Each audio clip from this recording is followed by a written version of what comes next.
Yes, a beginning, right? Very clear. So that before the beginning, or they go hand in hand, the setting, where is my story taking place? And then I begin to narrate the story. So now when I'm starting to narrate the story, I have to have a very clear idea about who the story is about. That's my protagonist, my main character. And what are the hurdles or challenges that is going to be faced by him, which we call a conflict. So the conflict can be whether the person is having a conflict with himself, with his own ideas, maybe his conscience, his upbringing or her upbringing. There could be a conflict between two characters, which is most common, right? The hero and the villain, the protagonist and the heroine. Oh, yes, definitely. And once we think of the conflict, now we need to find out the resolution. Like you said, it has to be believable and authentic so that the readers enjoy. Otherwise, the readers will not enjoy, neither will you enjoy writing it, right? So the setting, the conflict, and the resolution, if we have all these planned, have it all charted out, then I think we can really enjoy the task of writing a story. So if I were to kind of repeat for everybody's sake what you've just said and summarize it. So the beginning is when you begin to unfold the setting of your story, time, characters, some of course will join later. And then conflict is what is actually the situation you're building your story around.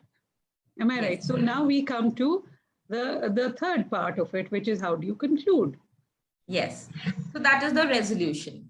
Because if you have a conflict, it has to be resolved. All right. Right? So before we go further, I want you to experience a little bit of writing. So I will just share my screen. And Nitiji, you will have to just participate. I hope your pencil or pen is ready. I'm going to share my screen. Okay. Yeah. So I have a few words. I want you to list 3 colors, 3 emotions, and 3 places.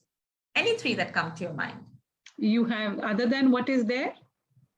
That will be nice. Other than what is there, because these 3 I have selected. So okay, colors can be green, yellow. Also. Okay. Then you want to go with simpler words first. Then yes, the simpler ones. Green, yellow, and purple. Let's say instead of saying lilac or okay. Emotions, yes. You've said happy, sad, amazed. So I'm going to say depressed. I'm going to say joy. I would take one of yours, excited. Yes. And thoughtful. Okay. Very nice. And places. And some places. I am going to go with the broader places. Then I go to a beach. I go to snow-clad mountains, though you've mentioned Himalayas, but I go to snow-clad mountains. Sure. And then I go into riverside, riverbank. Very nice. So this, we can choose these words and, I want to show you that as writers, let's practice writing and try and connect what we think we don't connect regularly. So maybe when we are looking at colors, we are not really thinking of emotions or places. So I want, as people who would like to write, to just kind of exercise our brain to connect dots. And rather than red, why not pick up scarlet? The connotations change. And that is what I want you to feel when you look at words, when you read the words, when you say it out loud. Just feel the words. Look at the connotations. When I say blue, it has so many connotations. But when I see cerulean, again, it brings into your mind the image of the cerulean skies over probably the oceans. White. And when I say ivory, the richness comes along with the color. So I would like you to take one color, one emotion, and one place and take it together and frame a sentence. I So out of this, if I were I'll to give you an take, I would example. take Ivory, Exhilarated, and Himalayas. Please go ahead.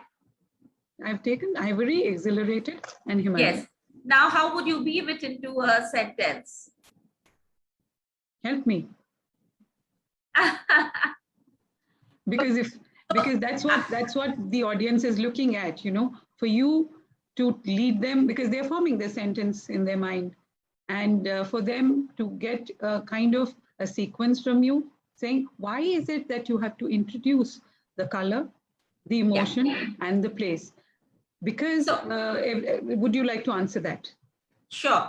So I like to say that I can say a very simple sentence when I start writing my story, and then when I read it again, that after the first draft, I've said that we should go back and read it again. Oh, it's pouring out here right now. I hope it doesn't disturb the volume and the sound. So I would like to say, probably frame a sentence like, the ivory white peaks of the Himalayas bring immense joy and make me feel exhilarated. Mm-hmm. So instead of just saying that looking at the snowy white mountains, I feel happy, the moment I use these words, which have a deeper connotation attached to it, you are transporting your reader from just the two dimension of the paper and the word into the image itself. Wonderfully said, Transport Anamika. themselves into the scene. Yes. So what Anamika is alluding to here, everyone, is imagery. You see, what have you done as a story writer is, of course, you've invited people into your own world that you've created.